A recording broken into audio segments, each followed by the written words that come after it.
حاضرین ناظرین سامعین السلام علیکم۔ آج میں ڈاکٹر شہزاد شمی اقبالیہ کی نشست کے ساتھ اور علامہ اقبال رحمۃ اللہ کی آفاقی سوچ تاروں پر ڈالنے کی کمند کی ترغیب نوجوانوں میں پیدا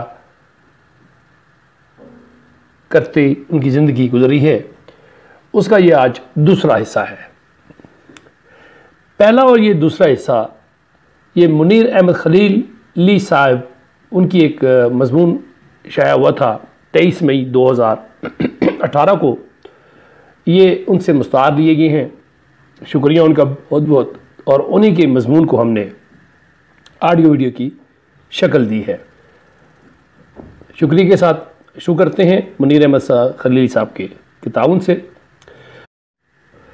آج ملت اسلامیہ کی ذبح حالی کے اسباب میں بڑی اہم چیز مذہبی اور سیاسی رہنماؤں میں غیرت اور جرت کا فقدان ہے۔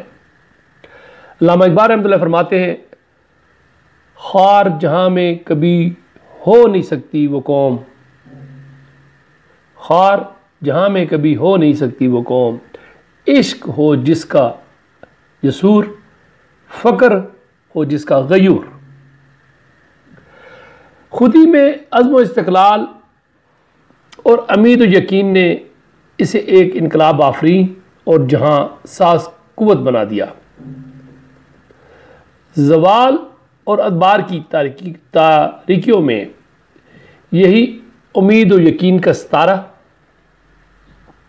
سحری ہے، جسے ہم اپنی زبان سرگیدہ تارہ آخنے ہیں، جو صبح عروج تو اقبال کی نوید دیتا ہے۔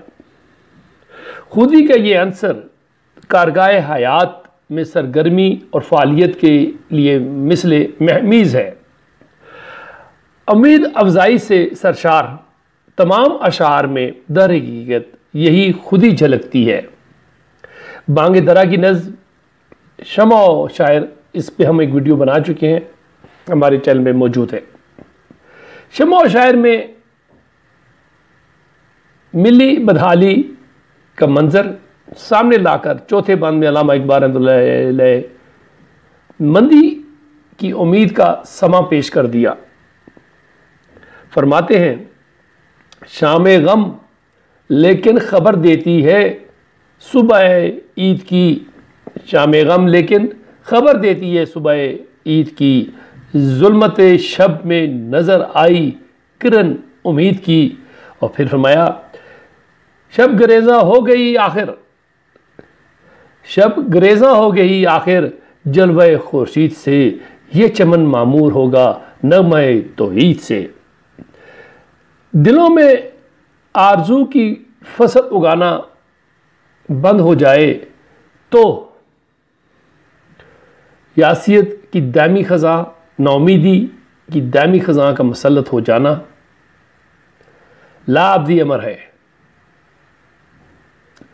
علامہ اقبال رحمۃ اللہ آرزو کو زندگی کی علامت سمجھتے ہیں۔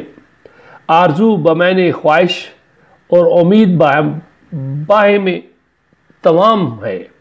آرزو پیدا ہی تکمیل کی امید پر ہوتی ہے۔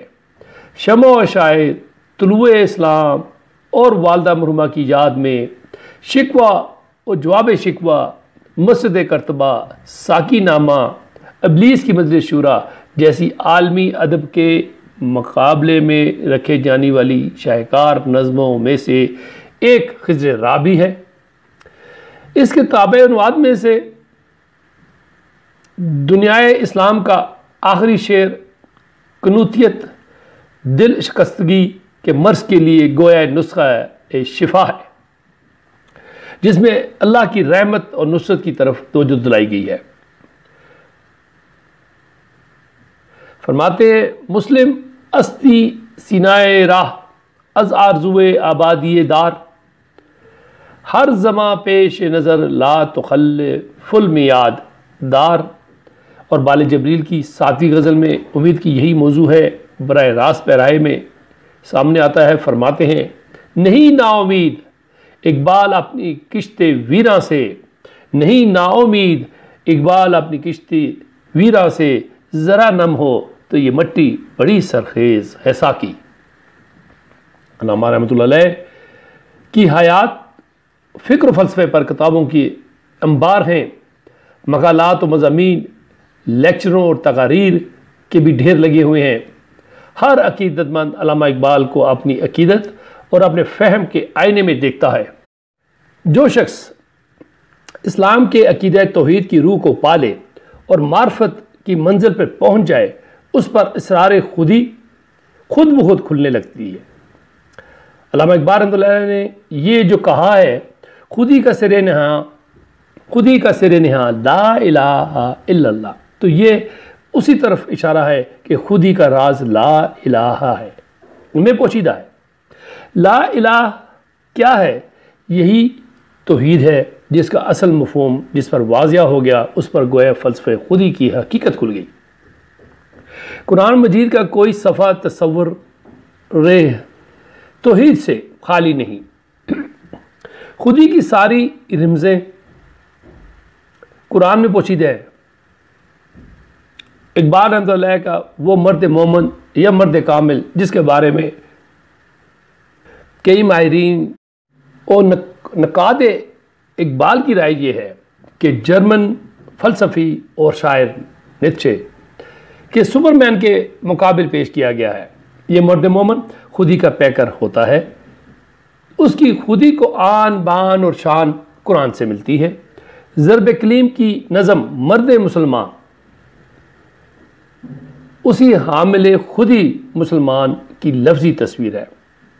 فرماتے ہیں ہر لہجہ ہے مومن کی نئی شان نئی آن، ہر لہجہ ہے مومن کی نئی آن نئی شان، گفتار میں کردار میں اللہ کی برہان، یہ راز کسی کو نہیں معلوم کہ مومن، یہ راز کسی کو نہیں معلوم کہ مومن کاری نظر آتا ہے، حقیقت میں ہے قرآن۔ عشق، فقر اور خودی ہاتھ کے موتی فکر اقبال کے بحر کی تہوں سے جا بجا اچھلتے نظر آتے ہیں، لیکن اگر یکجا دیکھتے ہوں تو خودی کو ساقی نامہ کے آخری دو بند خوب آشکار کرتے ہیں۔ عشق کی رمز کو پانا مقصود ہو تو شاہکار نظم مسجد قرطبہ کا دوسرا بند اس کی حقیقت کھولتا ہے۔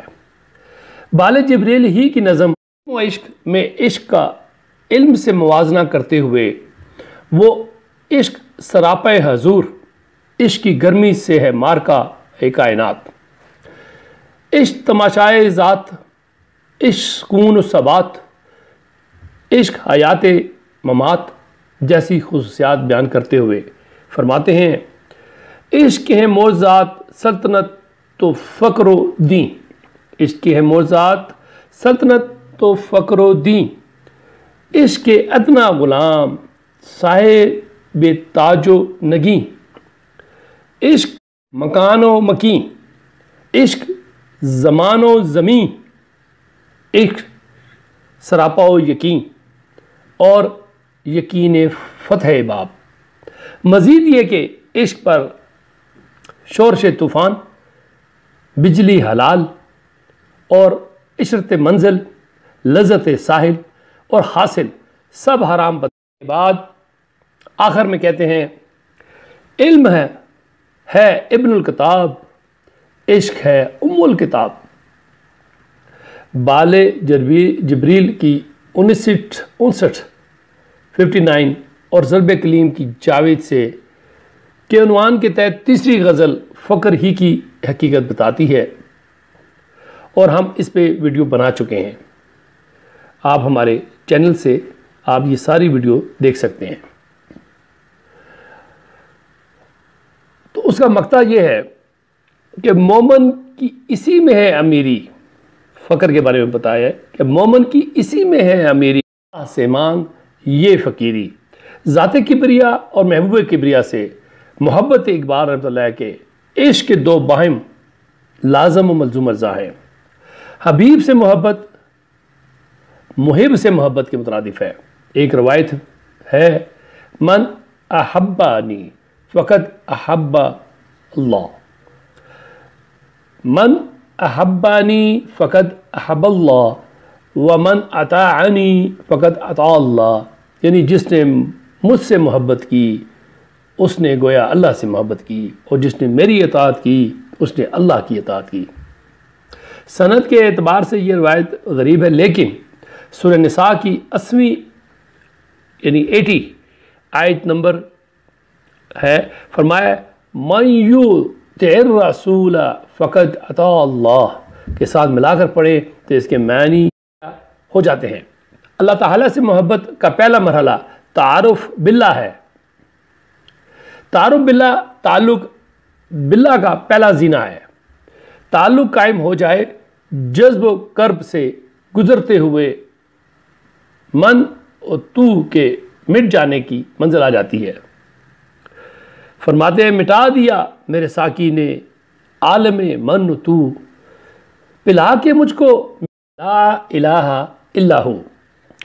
حب اللہ اور حب رسول صلی اللہ علیہ وسلم کی یہ فراوانی، جس کے لیے کلام اقبال رحمۃ اللہ میں عشق کی اصطلاح آئی ہے، اس سے نمو پانے والی خودی کی وسعت اور رفعت کو قیاس کیجئے۔ فرماتے ہیں خودی کو جلوتوں میں مصطفائی، خودی کی جلوتوں میں مصطفائی، خودی کی خلوتوں میں کبریائی، زمین و آسماں کرسی و عرش، زمین و آسماں کرسی و عرش، خودی کی زد میں ہے ساری خدائی۔ اس حقیقت سے انکار نہیں کیا جا سکتا کہ علامہ اقبال رحمۃ اللہ کی شخصیت اور فکر و فلسفے پر سب سے گہرے نقوش مولانا روم رحمۃ اللہ کے ہیں۔ دنیائے تصوف کی اور بھی شخصیات گزری ہیں، علامہ اقبال رحمۃ اللہ نے ان کا ذکر بڑی عقیدت و محبت سے کیا ہے، لیکن اپنی روحانی اقلیم میں مرشد کی مسند پر رومی کے سوا کسی کو نہیں بٹھایا۔ بال جبریل کے 3 شعروں پر مشتمل ایک چھوٹی سی نظم یورپ سے ایک خط میں علامہ اقبال رحمۃ اللہ نے اپنے مرشد رومی رحمۃ اللہ کو ایک بحر پر آشوب و پر اسرار شوق کا سالار اور چراغ راہ احرار کے لقب دیے ہیں۔ تاہم رومی رحمۃ اللہ علیہ اور اقبال رحمۃ اللہ کے تعلق اور فلسفہ عشق کی مولانا روم رحمۃ اللہ سے نسبت کی بحث میں ایک اور چیز حال لائق توجہ ہے۔ اقبال رحمۃ اللہ علیہ جبلی طور پر بھی کچھ روحانی خصوصیات لے کے آئے تھے۔ ان خصوصیات کو عمر کے ابتدائی عرصے میں ان کے والد نے سیکل کر دیا تھا۔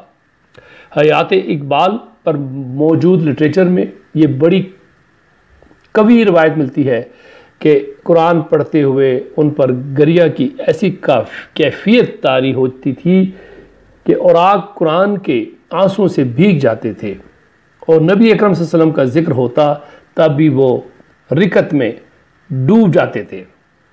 گویا ان کی کشت دل میں اللہ کی کتاب اور رسول اللہ صلی اللہ علیہ وسلم کی ہستی سے بے پناہ محبت کے بیج عمر کے اولین میں بیجے جا چکے تھے۔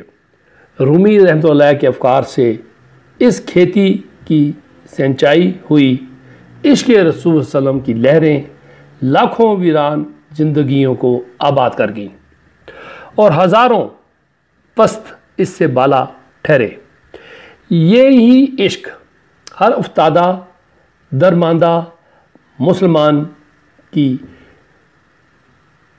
تیرہ و تار شب حیات کی روشنی ہے، اور اس کے بل پر کار مذلت میں گری ہوئی راہ گم کردہ مسلمان ملت راہ منزل کا نشان پا سکتی ہے۔ جواب شکوہ کا یہ شعر دیکھیے، قوت عشق سے ہر پست کو بالا کر دے، قوت عشق سے ہر پست کو بالا کر دے، دہر میں اس پہ محمد سے اجالا کر دے صلی اللہ علیہ وسلم۔ وفا کے بغیر عشق سراسر داغا ہے۔ ہماری اجتماعی زندگیوں میں عشق رسول صلی اللہ علیہ وسلم کے غلغے بہت ہیں، لیکن یہ چونکہ وفا سے خالی ہیں، اسی لیے رب العالمین کی نگاہ توجہ نصیب نہیں ہوتی۔ صحابہ کرام رضی اللہ نے محض دعوے عشق و محبت پر اکتفا نہیں کیا تھا، انہوں نے اپنے آقا جناب حضرت محمد صلی اللہ علیہ وسلم سے وفا کا حق ادا کیا تھا۔ ان کی خودی کی رفتوں کے باعث ہی ان کی فتح مندیوں اور کامرانیوں کے فیصلوں سے پہلے گویا خدا بندے سے خود پوچھے بتا تیری رضا کیا ہے، والی فضا پیدا ہوتی تھی۔ قدم قدم پر انہیں اللہ تعالیٰ کی معیت، قربت اور نصرت ملتی تھی۔ اب خالی خلی میلاد کی محفلوں، جلوسوں، نعت خوانیوں سے عشق جاتا ہے، اسی لیے خالق و مالک کائنات کی ابنائیت سے محروم ہے۔ ہمارا عشق زبانی جمع خرچ، نعرے بازی اور جلسوں جلوسوں کی حد تک رہ گیا ہے۔ پریکٹیکلی اپنی زندگی کے اندر عملی طور پر ہم اسلام سے بہت بہت دور ہیں۔ فرماتے ہیں علامہ اقبال رحمۃ اللہ علیہ، کی محمد سے وفا تو نے تو ہم تیرے ہیں، کی محمد سے وفا تو نے تو ہم تیرے ہیں، یہ جہاں چیز ہے کیا لوح قلم تیرے ہیں صلی اللہ علیہ وسلم۔ تو ہمیں صرف نعرے بازیوں سے نکل کر، شبینوں سے نکل کر، تسبیحات سے نکل کر عملی طور پر، پریکٹیکلی طور پر اپنی زندگیوں میں احکام الہی اطاعت رسول صلی اللہ علیہ وسلم کو نافذ کرنا ہوگا، تبھی وہی جو خلفائے راشدین کو نصرت نصیب تھی ہمیں بھی مل سکتی ہے کہ ہم بھی اللہ ہی کے مخلوق و بندے اور رسول عربی کی امت ہیں۔ بجا کے اقبال مدرسہ و خانقاہوں کے بے عملی سے پتھر بنے، ماحول کو دیکھ کر غمگین تھے۔ انہوں نے دور حاضر کے مسلمانوں کو کشتہ سلطانی و ملائی و پیری قرار دیا۔ یہ تصور عام ہو گیا کہ اقبال رحمۃ اللہ علیہ فہمی کا سارا میدان جدید درسگاہیں ہیں، اور علامہ اقبال رحمۃ اللہ علیہ سے فکری نظری تعلق کا دائرہ صرف ان درسگاہوں کے اسکالرز تک محدود ہے۔ اسی لیے اقبال رحمۃ اللہ علیہ کی پیدائش کے یوم جدید تعلیم یافتہ حلقوں میں ہی منائے جاتے ہیں، تقریریں ہوتی ہیں، مضمون لکھے اور مقالے پڑھے جاتے ہیں، اخبارات و جرائد کے خصوصی نمبر شائع ہوتے ہیں، اقبال رحمۃ اللہ کے بارے میں کتابوں کی رونمائیاں ہوتی ہیں۔ یہ تاثر پختہ ہو گیا ہے کہ ان مدرسوں سے کوئی دینی علوم میں گہرا ادراک و فہم رکھنے والا تو نکلا ہوگا، لیکن علامہ اقبال رحمۃ اللہ سے عقیدت رکھنے اور ان کی اہمیت جاننے والوں کا دینی محافل و مجالس میں گزر نہیں ہوتا۔ صحیح الفکر روایتی دینی مدارس اور علماء کے ہاں چونکہ ایام منانے کی روایت نہیں، اس لیے وہاں علامہ اقبال رحمۃ اللہ کے چرچے کم ہوتے ہیں، لیکن یہ خیال درست نہیں کہ وہاں اقبال کے تصورات سے دلچسپی رکھنے والے اور ان کی عظمت فکر کا اعتراف کرنے والے سرے سے موجود ہی نہیں۔ اس غلط فہمی کو رفع کرنے کے لیے یہاں ان حلقوں میں علامہ اقبال رحمۃ اللہ سے عقیدت کا ایک نمونہ درج کرتے ہیں۔ الاصلاح رسالہ اعظم گڑھ میں معروف دینی درسگاہ جامع الاصلاح کا ترجمان تھا۔ علامہ اقبال کی وفات کے اگلے ہی ماہ یعنی مئی 1938 کو اس رسالے میں اس جامعہ کے نامور سپوت اور معروف عالم دین اور مفسر مولانا امین احسن اصلاحی رحمۃ اللہ کی درجہ ذیل تحریر شائع ہوئی تھی۔ اقبال رحمۃ اللہ اس بزم میں یا تو بہت بعد آئے تھے یا بہت پہلے، اتنے بعد کہ اہل مجلس کے دماغوں اور دلوں میں ان خیالات و افکار کے لیے ایک چھوٹے سے نقطے کے برابر بھی گنجائش باقی نہیں رہ گئی تھی، یا اتنے پہلے کہ جس صبح صادق کے وہ مبشر تھے، نہ صرف افق میں ابھی اس صبح کاذب کا کوئی نشان بھی نمودار نہ ہوا تھا، بلکہ دنیا پر ابھی نصف شب کی ہولناک تاریکی چھائی ہوئی تھی، لیکن علامہ اقبال رحمۃ اللہ کو اللہ تعالیٰ نے تسخیر قلوب و ارواح کے لیے اس نفوذ میں سے ایک حصہ عطا فرما دیا تھا، جس سے وہ اپنے ان بندوں کو مسئلہ فرماتے ہیں جو وقت کی فاتحات کے تاج پہن کر آئے ہیں۔ چنانچہ تھوڑے ہی دنوں میں دنیا نے دیکھا کہ جس شخص کی باتیں اہل مجلس کے لیے اتنی بیگانہ تھیں کہ ایک شخص بھی ان کو سمجھنے والا نہ تھا، اب اتنی مانوس و محبوب ہو گئی ہے کہ ہر بزم و انجمن کا افسانہ ہے، اور کوئی دل ایسا نہیں کہ علامہ اقبال رحمۃ اللہ علیہ کی عظمت کے آگے جھکنا کیا ہو۔ اسی کے ساتھ آپ سے اجازت چاہوں گا۔ اللہ تعالیٰ آپ کو، مجھے، ہم سب کو، طلباء طالبات، ہمارے بچوں بچیوں کو، سیاسی نمائندوں کو خاص طور پہ، علامہ اقبال آج کل الیکشن کا دورہ ہے، تو ان تمام سیاسی نمائندوں کو بھی، ورکرز کو بھی علامہ اقبال کو پڑھنا سمجھنا بہت ضروری ہوگا، اور خاص طور پہ مدارس کے طلباء جو طالبات ہیں ان کو افکار اقبال سے مزین کرنا ہوگا کہ افکار اقبال ہی تفسیر قرآن ہے، قرآن کی تشریح ہے، قرآن کی تفصیل ہے۔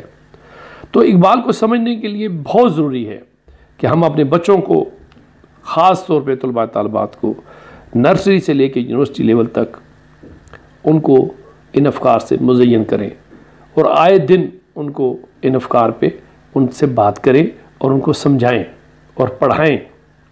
اسی کے ساتھ اجازت دیجیے، اللہ آپ کو اور مجھے آسانیاں پیدا کرنے کی توفیق عطا فرمائے، علامہ اقبال کے افکار کو سمجھنے اور اس پر عمل کرنے کی توفیق نصیب فرمائے۔ اجازت دیجیے، پاکستان زندہ باد۔